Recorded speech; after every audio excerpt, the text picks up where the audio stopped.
আসসালামু আলাইকুম, আমি আখলাকুর রহমান সিয়াম, ওয়েব ডেভেলপার জিহোস্ট বাংলাদেশের পক্ষ থেকে আপনাদের সবাইকে স্বাগতম। আজকের টিউটোরিয়ালে আমরা ফাইল ম্যানেজার নিয়ে আলোচনা করব। প্রথমেই দেখে নেওয়া যাক কী কী থাকছে আজকের টিউটোরিয়ালে। আমরা প্রথমেই দেখব কিভাবে ফাইল ম্যানেজারে ফাইলগুলো সার্চ করতে হয়, settings, create file, create folder, copy, move, delete, rename, upload, download, compress, extract, edit এবং সর্বশেষ পারমিশন। প্রথমেই আমরা cPanel লগ ইন করে নিব। cPanel কীভাবে লগ ইন করতে হয় সেই সম্পর্কে cPanel ওভারভিউ টিউটোরিয়ালে আমরা বিস্তারিত আলোচনা করেছি। আপনি যদি ওই ভিডিওটি মিস করে থাকেন তাহলে এখনই দেখে নিতে পারেন আমাদের cPanel ওভারভিউ টিউটোরিয়ালটি।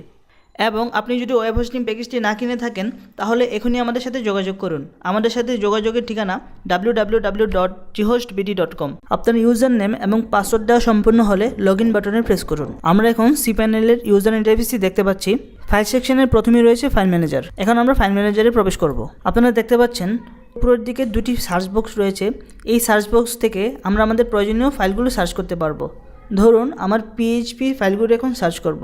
পিএইচপি লিখে সার্চ দিচ্ছি, তো দেখতে পাচ্ছেন সার্চ করার পর পিএইচপির সবগুলো ফাইল আমার সামনে শো করছে। এখান থেকে আপনার প্রয়োজনীয় ফাইলটিতে ক্লিক করে আপনি সেই ফোল্ডারটিতে প্রবেশ করতে পারবেন। আপনারা একটা জিনিস খেয়াল করুন, cPanel ফাইল ম্যানেজারে ক্লিক করার পর আমি সরাসরি ফাইল ম্যানেজারের হোম সেকশনে চলে এসেছি। আমরা আমাদের ওয়েবসাইটের প্রয়োজনীয় ফাইলগুলো সবসময় পাবলিক HTML এই ফোল্ডারে সেভ রাখবো। তো আমি এখন চাচ্ছি ফাইল ম্যানেজারে ক্লিক করার পর আমি সরাসরি পাবলিক HTML এই ফোল্ডারের ফাইলগুলো আমার সামনে শো করবে। তাহলে আমি সেটিংসে ক্লিক করব এবং হোম ডিরেক্টরির পরিবর্তে ওয়েব রুট পাবলিক HTML এই অপশনটিতে ক্লিক করব এবং সেভ দেব। তো এখন আমি আবার দেখাচ্ছি ফাইল ম্যানেজারে ক্লিক করে।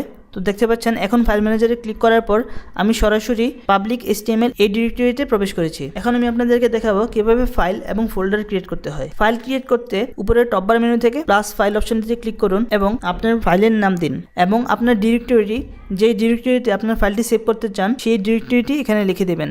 আপনারা দেখতে পাচ্ছেন siam.tsmartbt.com এই ফোল্ডারের ভিতরে আমি ABC ফাইলটি কপি করছি, যার কারণে আমার রুটটি হয়েছে siam.tsmartbt.com। এখন ক্রিয়েট নিউ ফাইলে ক্লিক করুন। তো দেখতে পাচ্ছেন siam.tsmartbt.com এই ফোল্ডারে ABC নামে একটি ফাইল ক্রিয়েট হয়েছে। এখন আমরা দেখব কিভাবে ফোল্ডার ক্রিয়েট করতে হয়। ফোল্ডারও আমরা সেম ফাইল যেভাবে ক্রিয়েট করেছি সেভাবে ক্রিয়েট করে নেব।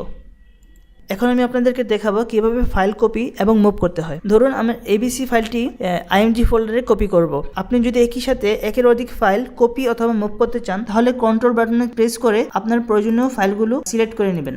এখন আমি কপি অপশনটিতে ক্লিক করছি এবং দেখতে পাচ্ছেন আমার ডিরেক্টরিটি siam.tsmartbt.com এবং আমি এই ডিরেক্টরির IMG ফোল্ডারে আমার ফাইলটি কপি করতে চাচ্ছি। তাহলে আমার ডিরেক্টরিটির শেষে স্ল্যাশ দিয়ে IMG লিখে কপি ফাইলসে ক্লিক করছি। এখন আমরা IMG ফোল্ডারে প্রবেশ করছি। তো দেখতে পাচ্ছেন আমার ফোল্ডারটি IMG ফোল্ডারের ভিতরে কপি হয়ে গেছে। এখন আমি উপর থেকে আপ ওয়ান লেভেল অপশনটিতে ক্লিক করে আগের ফোল্ডারটিতে চলে গেলাম। তো একইভাবে আপনি কোনো ফাইলকে মুভ করাতে পারবেন। এখন আমরা দেখব কিভাবে ফাইল ডিলিট করতে হয়। ফাইল ডিলিট করতে আপনার যে ফাইলটি ডিলিট করতে চান সেই ফাইলে ক্লিক করুন এবং উপর থেকে ডিলিট ফাইলে ক্লিক করুন। আপনি যদি ফাইলটিকে পার্মানেন্টলি ডিলিট করতে চান তাহলে skip the trash and permanently delete this file এই অপশনটিতে ক্লিক করে কনফার্ম করুন। আপনি যদি পার্মানেন্টলি ডিলিট না করতেন তাহলে ভিউ ট্রাশে আপনারা সেই ফাইলটি দেখতে পাচ্ছেন এবং সবশেষে এমটি ট্রাশ করে এখান থেকে আপনি পার্মানেন্টলি আপনার ফাইলটিকে রিমুভ করে দিতে পারতেন।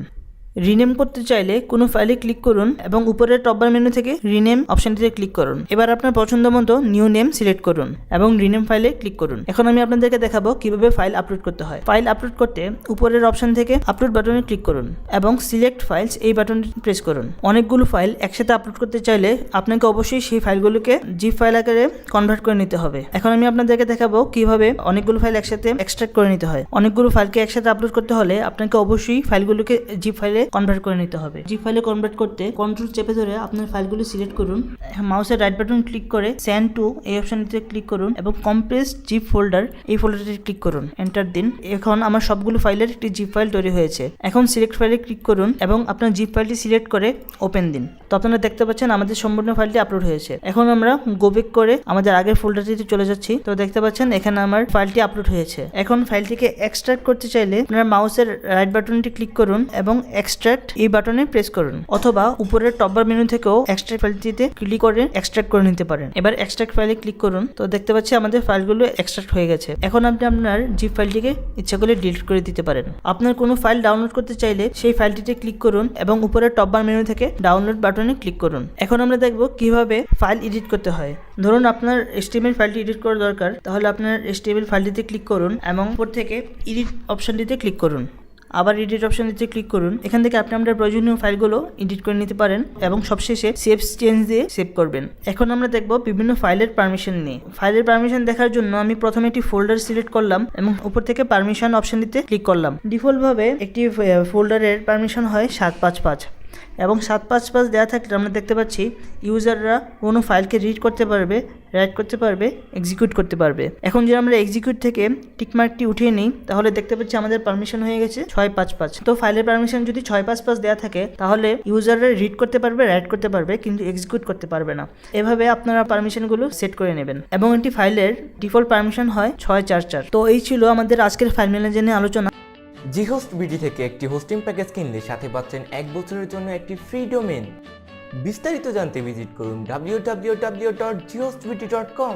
এছাড়াও প্রতিনিয়ত আমাদের ইউটিউব চ্যানেলের আপডেট পেতে সাবস্ক্রাইব করুন, সাথে বেল আইকনটি প্রেস করে দিন।